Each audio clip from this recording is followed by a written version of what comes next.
Грузия астанасы. Көне астаналардың бірі. Бұл Тбилиси.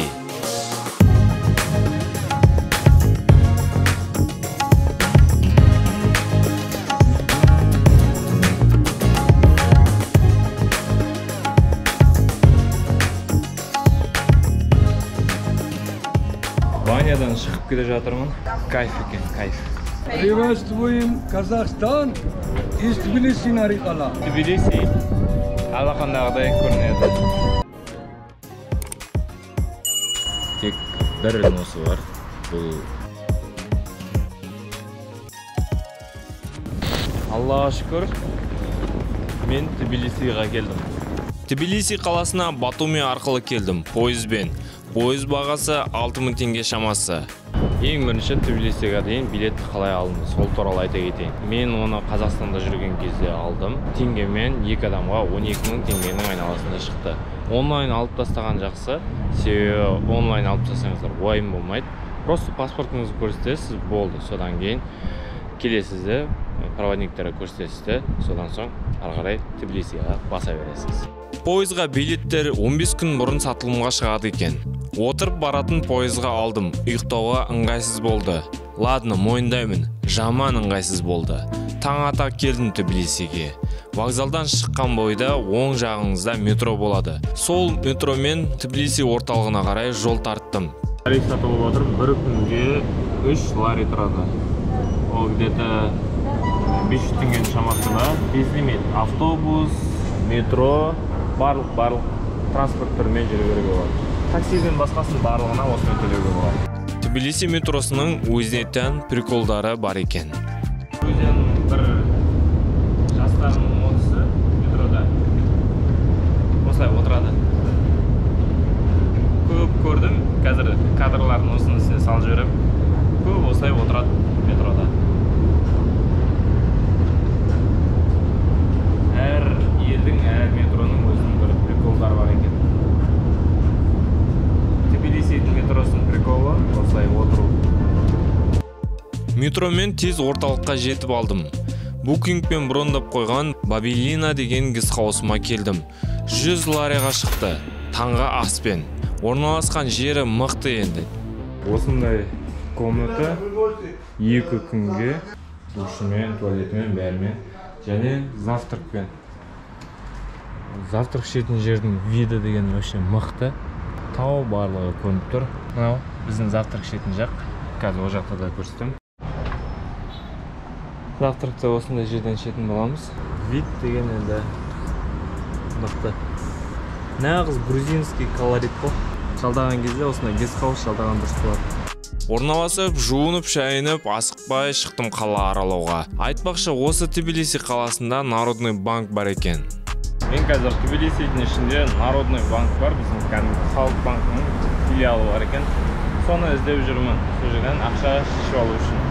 Мен картамен төлеймін деп ойлап, сондай ақшаның көбін картамен алып келіп едім, аз доллар алып келіп едім, уже долларларды обменять етіп тастадым.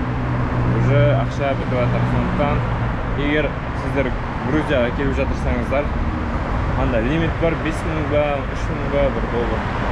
Содан асырмай доллармен келген жақсы болады. Сондықтан доллармен келіңіздер. Бірақ Народный банк комиссиясы жаман көп екен. Ең жақсы сол Liberty банк. Ең жақсысы карточкадан, Каспийден болсын, Народныйдан болсын, қайсынан болса да, осы Liberty деген, осының аты Liberty. Осы банк ең ыңғайлысы және комиссиясы аз. Басқаларына салып жүрмеңіздер. Доллармен келіп, обменниктен ауыстырып алған ең тынышы жақсы болады. Және де карточкамен төлейтін жерлерде карточкамен төлесеңіздер, без комиссия. Ақша қалтада, талтаңдасаң талтаңда дегендей қала аралауға кірістім. Бұл Тбилиси қаласынан жаман-жаман ескі көшелермен қатар әдемі көшелерді де көруге болады. Тбилисидің быт-шыт болған үйлері. Білмеймін, мынада адам тұра ма, тұрмай ма? Терезелерінен шу өсіп кеткен, соған қарағанда тұрмайды. Ондай үйді, ескі үйді ағашпен тіреп қойған. Темірмен тіреп қойған. Көшелері құты қандай. Балалар көшеде ойнап жүр. Бұлардың ойнайтын жері жоқ. Айнала толған машина. Двор деген понятие жоқ. Двор деген ондай болатын шығар. Біздікіндей айлапат жер жоқ. Тбилисидің көшесінің бір қызықтары осылай сурет салып тастайды. Мықты етер. Жазып қойған Гамарджова, Георгия турист. Грузияға келген туристер қош келдіңіздер деп жазып отыр. Тбилисидің көшелері прям әдемі углдары. Қазір бұдан да әдемі жерлерге барамыз берсе. Барлығын сіздерге көрсететін боламын. Сондықтан каналға тіркеліп, колокольчик басып қойды, ұмытпаңыздар. Түскі уақыт болған соң бір жерден тамақ ішіп алдым. 20 лари. Тбилисиде аттап қалсаң цирк, тағы бір аттап қалсаң цирк. Әйтеуір цирктен көп нәрсе жоқ. Өте көп. Еще ежелгі кең сондай. Жалпы Тбилиси қаласы таулы жерде орналасқан, сондықтан осындай баспалар өте көп. Тбилисидің таулы жерде орналасқанын осыдан көруге болады. Мына жаққа бару үшін осында лестницадан өтеміз. Осылай барып, осылай айналып, осында жерге түсеміз. Бұл тек қана бір ғана жерде осындай лестница емес, көп жерде осындай. Себебі Тбилиси осылай таулы жерде орналасқан. Төмпешік, ана жер төмпешік, мына жер төмпешік. Осындай баспалақтар өте көп. Жаймен жүріп, мост Мираға келдім. Әйнектен жасалған екен, өте әдемі.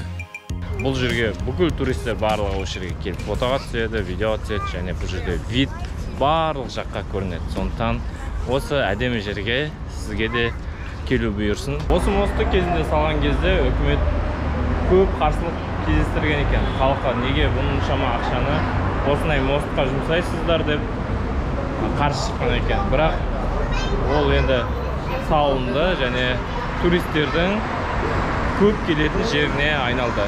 Сондықтан бекер салды деп ойламаймын. Мына мосттың үстінде туристерден көрі осылай катергемін, мындамын дейтіндер көп.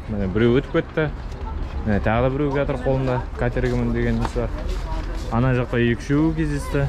Мосттың үстінде тағы да жүр бір шамасы. Сондықтан сол жағы кішкене жаман. Осы шағын парк ішінде ұшатын шар бар екен. Күнде емес, өзінің ұшатын уақыттар бар. Бағасы 55 лари бір адамға. Тек бір жаманы жоғары көтеріледі тіп-тіке, кері қонады екен тіп-тікесінен. Міне осы жаңа сұрадым. Бұл ертең емес, арғы күні ұшады екен. Бір кісіге 55 лари. Осындай воздушный шармен ұшам десеңіздер, осында келсеңіздер болады. Осы кассадан билет сатып алсаңыз болады. Осы жерден канатты жол арқылы крепость Нарикала деп аталатын жерге көтерілдім. Кезек деген енді үлкеннің үлкені. Канатная дорогаға очередті қараңыздар. Кілең туристер. Көтерілу құны 5 лари, плюс 2 лари жаңа карта үшін. 2-5 лари бір көтерілгенге. Төменге түссеңіздер, тағы да 2-5, сонда общий 5 лари бір адамға. Көтерілу және түсу. Міне осындай карточка 2 лари тұрады, және көтерілу 2,5 лари. Очередті қараңыздар. Бізде сол болады. Жоғарыға қарай тез көтеріледі екен. Жақсы көріністерді қарап үлгеруге болады. Жоғарыға жеткен бойда қалаға керемет көрініс ашылады.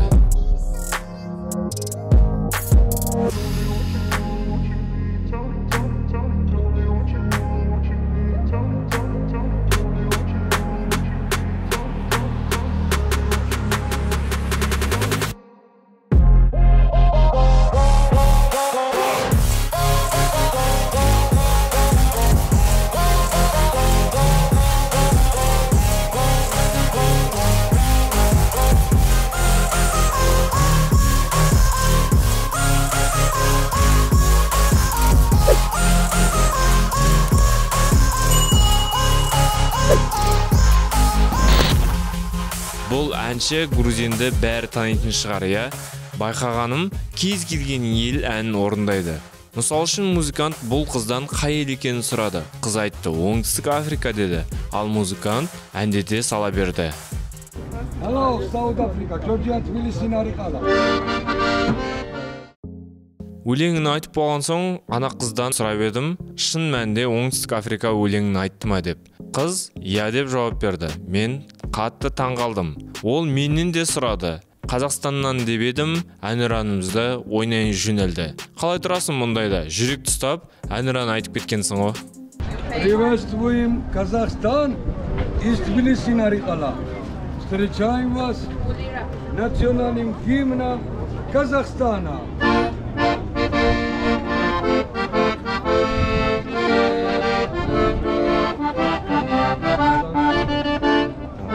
Күн аспаны алтындан Сессия.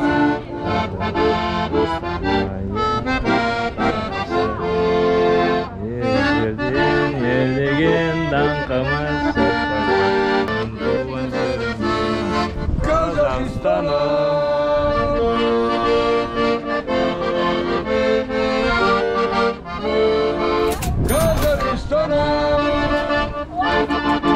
Қалай лайк баспаймыз осындай әнұраннан кейін? Қызық көріп сұрадым. Енді басқа бір әндерді біледі ме екен деп. Біледі екен.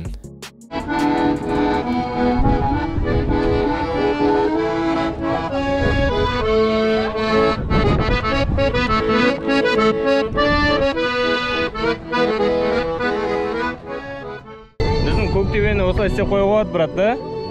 Қазақстанда, Алматыда Көктөбені де осылай жасап қойса. Мықты ғой негізі. Осы жер өте әдемі. Мына жерден Тбилиси алақандағыдай көрінеді. Өте мықты, өте әдемі. Қараңыздар. Менің камерам бүкіл әдемілікті сіздерге бере алмайды. Бұны көзбен келіп көру керек, қарау керек. Сондықтан саяхаттаңыздар, достар. Немесе менің каналыма тіркеліп, колокольчик басып қойыңыздар. Осындай керемет әсермен ары қарай көтерілдім. Сувенир сатушылар да көп екен, бағалары қымбат. Ескерткішке заттарды толтырып қойып қойған. Саналарда әрине бұл жерде қымбат болады. 5 лари, 3 лари, 10 лари. Жоғарыға көтерілген бойда оңға қарай жүре берсеңіздер, Мать Грузия деген ескерткішке тірелесіздер. Бұл грузин халқының ең сүйікті ескерткіші десе де болады. Дәл алдарыңыздағы бұл ескерткіш Грузия мать деп аталады. Яғни Грузия ана. Ең Тбилисидағы ең бір грузиндер үшін ең маңызды ескерткіш осы.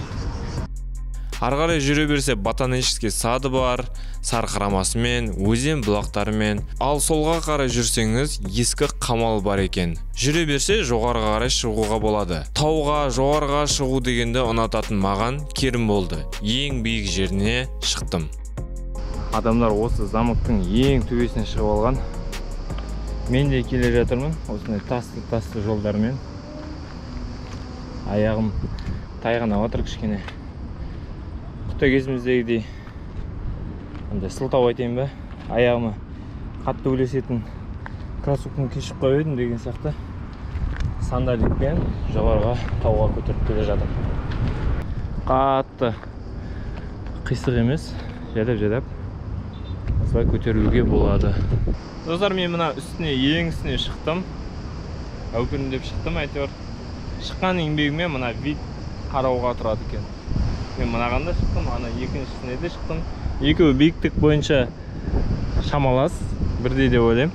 Бірақ анаған шығу кішкене опаснолау екен. Сондықтан мұқият болыңыздар. Бұған да шығу оңай емес. Сондықтан егер осылардың басына шығамын деп атсаңыздар, мен видеомды көріп, аяқтарыңыз сынып қалып жүрмесін. Аяқтарыңыз сынып қалып, маған қарғыс айтып жүрмеңіздер. Егер сіз ондайға дайын болмасаңыздар, жоғарыға шығу, тауға шығу дегендерді ұнатпасаңыздар, лучше мына кісілер сияқты, мына төмендегі кісілер сияқты ең қауіпсіз жерлерде фотоға түсіп, кері төменге қайтсаңыздар болады.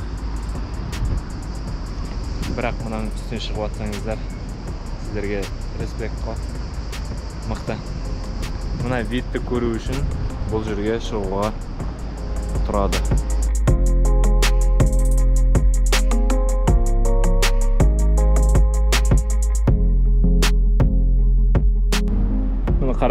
Қандай крутой мінбе. Мына жерде мінген кезде ешқандай баспалдағы жоқ. Мына жерде мінген кезде өте сақ болу керек. Тайып қаласаңыздар жаман кетесіздер. Мен енді барлығын сіздерге көрсетіп жатырмын. Менің подписчиктерім осының барлығын көрсін, қалай келуге болады осы жерге дейін. Соның барлығы осы контенттің барлығы сіздер үшін, достар. Егер видео ұнап жатырса, лайк басып, комментарияға бір-екі ауыз сөздеріңізді жаза кетсеңіздер болады. Дәл осы жерде тіп-тіке қала жаққа түсетін жер бар екен. Айтпақшы, осы жолмен тегін көтерілуге де болады. Қайтар жолды жаяу жүрем деп шештім. Себебі жоғары қарай көтерілген всегда қиын болады. Төмен қарай түсу ол оңай, сондықтан осылай жайлап жаяу түсуге болады. Батумиде де осындай жол, Тбилисиде де осындай жол, және осылай жолға сыймай тұрған, көшеге сыймай тұрған машина. Көшелер өте тар. Мына жақта бір машина тұр, болды. Орын жоқ. Нағыз грузиндердің арасында жүрген сияқты. Тек туристер көп, сол болмаса. Басқалай енді. Мықты. Осындай көшелер барлығы ұнайды. Өте әп-әдемі. Сувенирлер, кафелер, ресторандар. Мықты. Тбилиси өте әдемі қала. Мықты. Осы жердің әдемілігі сонша ауыз кетті ашылып, қарайтын смотровайлар да жеткілікті. Жоғары жақтағы барып келген жерім туралы айтсам, өте әдемі жер, кеңес берем баруға. Мықты. Жоғарыдан Тбилиси мықты көрінеді. Сондықтан егер келіп жатсаңыздар, осы жаңа көрсеткен жермен өтіп жаяу барсаңыздар да болады. Немесе канатный дорогамен жоғарыда айтқан цена бойынша билетін алып, солай барсаңыздар да болады. Осы жерден күшті вид көрінеді. Бана мен барып келген смотровая жаққа, Грузия мат жаққа қарай, және өзенге осы жерден мықты вид көрінеді. Қалаға қарап көзін тоя келді, ал қарыным ашты. Тамақ ішуге Иран ресторанына кірдім. Іші жақсы, қымбат көрінеді екен. Бір иранский ресторанға кіріп, осы жерден тамақ ішіп алмақшымын қазір. Осының барлығы примерно 50 лариға шығады. 8.000 теңге.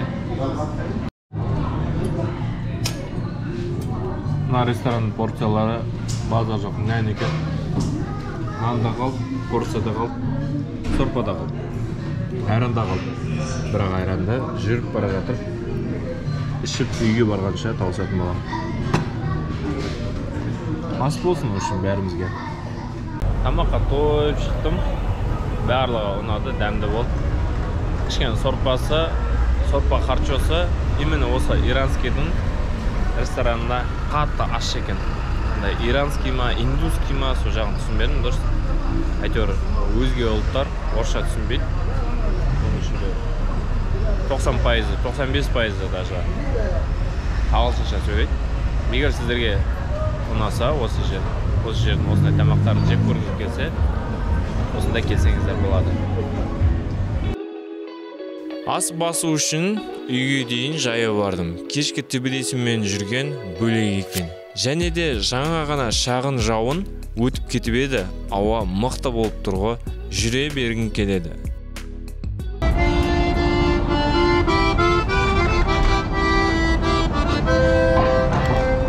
Тбилисидің көшелерінің кереметі осындай. Ешкім өзінше болып отырған жоқ, ешкім саған тиісіп жатырған жоқ. Туристер өте көп, грузиндар да өте көп. Грузиндардан гөрі туристер көп шығар. Осындай жерде, осындай елде жүргеніме Аллаға шүкірлік етем. Ең бірінші Аллаға шүкір. Екінші менің подписчиктеріме көп рахмет. маған мотивация беретін, жол болсын, тоқтама, дами бер деп комментарий жазатын. Сіздерге көп рахмет. Сіздер солай мотивация бере беретін болсаңыздар, маған мен тоқтамай түрлі елдерге барып қыдырып, видео түсіріп, контент түсіріп, сіздерге арнап YouTube каналымды жүргізе беретін боламын. Керемет әсермен үйге келдім. Шаршадым, бірақ жақсы жағынан шаршау болды бүгінгі күнім. Айтпақшы, сіз сотка сияқты заратталып жүре беретін машина көрдіңіз бе? Осы Ford машина. Біздің жатқан Бабилина деген гостиницаның хозяинның қызының машинасы. Жаңа сұрасам, бұл электрический машина. Токпен жүреді. Зарядта болған уже. Міне. Осындаймен зарядтайды екен. Электрический машина деген осы. Сотка сияқты ғой. Үйден шнур шығардың да зарядтадым. Все, болды. Арқада жүре бересің. Қайырлы таң болсын бәріңізге. 2 күн бойы завтрак осындай. Ана жерде тұрады. Салат бар, неше түрлісін таңдап алуға болады. Не жейсің, соның бәрін алып таңдап, осы жерге қойып. Осылай завтрак ішіп алуға болады. Тамақ ішіп отырғандарыңыз болса, ас болсын. Осы мен тоқтаған гостиница туралы айта кетейін. Оның аты Бабилина. Орналасқан жері, гостиницаның өзі жақсы, жаман емес, ешқандай нем жоқ. Тек бір носы бар, бұл хозяйыны. Ең бірінші күні сондай добрый болып, бәрі бар бізде, бәрі күшті деп андай бауыр етіңе кіріп, сондай етіп сөйлеп, сөйтіп жағымпазданып, сөйтіп жүртті. Ақшаны төледік, сразу ақша төлеп болғаннан кейін, бізді орналастырып алғаннан кейін, шынайы қандай адам екені көрініп қалды. Амандассаң амандаспайды, бірдеңе сұрасаң грубо жауап береді. Және бір күні кешкісін біздер қыдырып сағат түнгі 12 ма, 1 ма сол шамада гостиницаға кіріп келе жатсақ, есікті дұрыс жаптың ба, сенің кесіріңнен өткенде біреу кіріп кетті үйге, анау деген сияқты претензияларын айтып, сол бір минусы сол.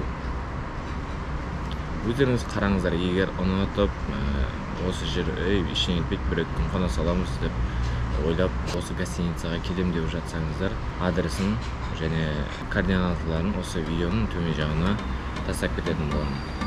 Тбилисиде үлкен базар бар екен. Самгори деп аталады. Соған жол тарттым. Автобуспен тегін жетіп алдым. Орталықтан қашық емес екен. Мен дәл қазір Тбилисидің ең үлкен базары Самгориға келдім. 325 автобуспен келіп алдым. Қазір базарларын аралаймыз. Не болады, қалай болады, барлығын сіздерге көрсететін боламын. Бұл базар үлкен екен шынымен. Киім, тамақ, жеміс-жидек, түр-түрі, тіпті тірі балыққа дейін бар.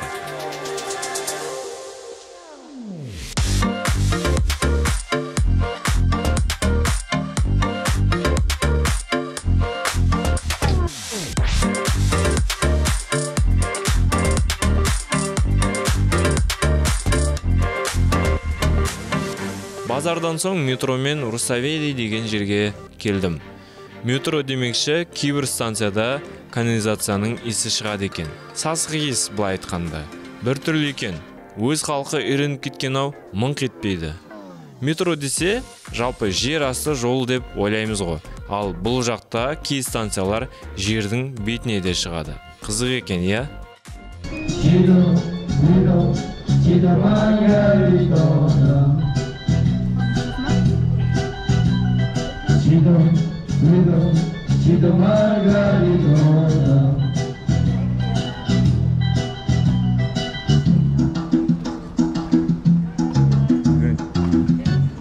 Тбилисидегі Руставели деген алаңда осындай бір керемет велик бар. Және бұл жерде смотровая бар. Осы жерден қаланы жоғардан қарауға болады. Метродан шықтыңыз, сразу осы велосипед көрінеді, және велосипедтен кейін осындай керемет қалаға көрініс ашылады. Осы жерге де келуге сіздерге кеңес беремін.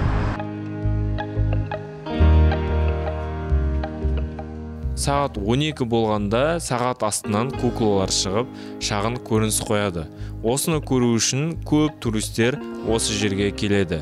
Мен де келдім көру үшін. Осының барлығын Резо Гавриадзе деген адам жасаған екен. Бұл қойылым біздің өмір туралы. Қыз бен жігіт кездеседі, үйленеді, балалы болады, қартаяды, өледі. Баласы өсіп, ол да қыз тауып үйленеді. Өмір қысқа достар, саяхаттап үлгеріңіздер.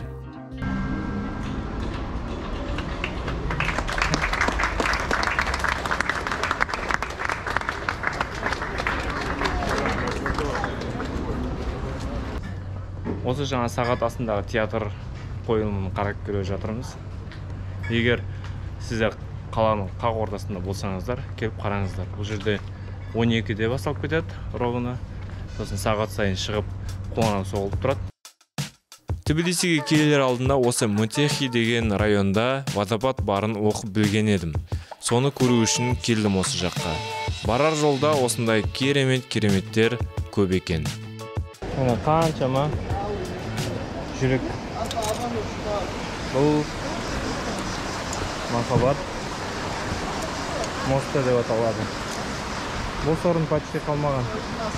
Толып тұрмын. Дәл қазір мен Тбилисидің қақ ортасындағы водопадқа келе жатырмын. Қазір жақынырақ барып көрсетемін сіздерге. Бұл жерге міндетті түрде келіңіздер. Тбилиси қақ ортасында водопад.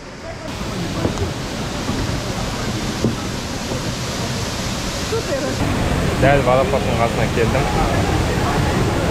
Мықты, салқын, ып-ысы Тбилисиде көшеге келіп, кішкене салқындап алуға болады.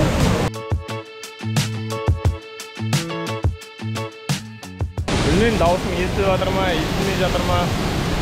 Әйтеуір қасына келдім, адамдар барлығы мына жаққа қарап тұр, маған қызығып. Осылай келем деп, тұрасыз бені жеп алып жүрмеңіздер. Кішкене салқындаған соң баняға баруға кірістім. Жай баня емес, серный баня. Айтады ғой, егер сен Тбилисиге келіп, серный баняға түспесең, сен Тбилисиде болмадың деп. Ал бұл достар, серный баня. Былайша айтқанда сера прям жердің астынан шығып жатыр. Натуральный, ешқандай қоспасы жоқ. Қазір соған түсіп, рахаттанып, алла қаласа шығатын боламын. Шыққаннан кейін өзімнің әсерімен, барлығымен сіздермен бөлісетін боламын. Серный баня деген олса, мына жерде душ бар. Мында бөлек диск бар.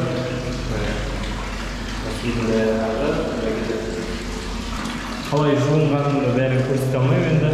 Ренжімеңіздер. Тек шыққаннан кейін қалай болып, соны айтамын. Банядан шығып келе жатырмын. Денем бәрі босады, мықты екен. Просто сөз жоқ. Қазір мен дем басып кішкене демалып алайын. Содан соң тағы да бір фишкаларды айтамын сіздерге. Банядан шыққан бойда жатып ұйқым келді. Кешкісін келу керек екен негізі. Баня барған кезде қарап алыңыздар. Бірден барып, шауып барып кіріп кетпеңіздер. Мен осысына кірдім, қазір видеоны осының үстіне салып кетемін. Қайсына кіргенін көрсетіп кетейін. Осыда, например, 70 лари.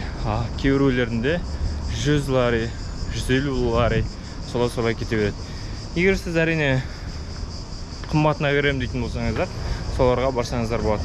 Бірақ дәл сондай минерал су астынан шығып тұрған, және де жылылығы сондай, комнатасы сондай бір жерге барам десеңіздер, ең бастысы минерал пайдалы суға шомылып шығам десеңіздер, осы біз барғанға барсаңыздар болады. Бұл жерде 1 сағатына 2 адам көрсеңізде, 4 адам көрсеңізде 70 лари. Тбилисиді жоғардан қарауды жалғастырамыз. Осы жолы телебашня жаққа келдім. Бұл жерде сізді фуникулермен көтеріп мінгізеді екен. Бұл жолдардың бәрі Совет үкіметі кезінен бері қалған екен. Дәл қазір Тбилисидің тағы бір төбесіне шықпақшымын. Яғни фуникулермен, ерте кездегі фуникулер, соның кішкене реставрация жасап жаңалап қойған. Солмен қазір жоғарға көтеріліп Тбилисиді тағы да жоғарыдан қарайтын боламын. Жоғарыға көтеру үшін 10 лари және өзінің специальный карточкасы бар. Ар жағынан автобусқа тегін менде карточка бар, сондықтан осыған дейін жоғарыға көтеріліп, ар жағынан автобуспен үйіме жетіп алатын боламын. Пока очередьте тұрғанша осы барында мороженое сатып алдым. Знаменитый грузинский мороженое 5 лари. Жоғарыда ойын алаңдары, кафе, колесо обозрения, ресторан, тағы басқа неше түрлінің бәрі бар екен. Ең мықтысы маған ұнаған осы көрініс. Мына вид деген вообще бөлек. Осыған дейінгі видтардың бәрін ұрып жібереді. Осы жерге келіп Тбилисиді қарауға кеңес беремін. Тбилиси үлкен қала, көне қала, тағы да келуге болады.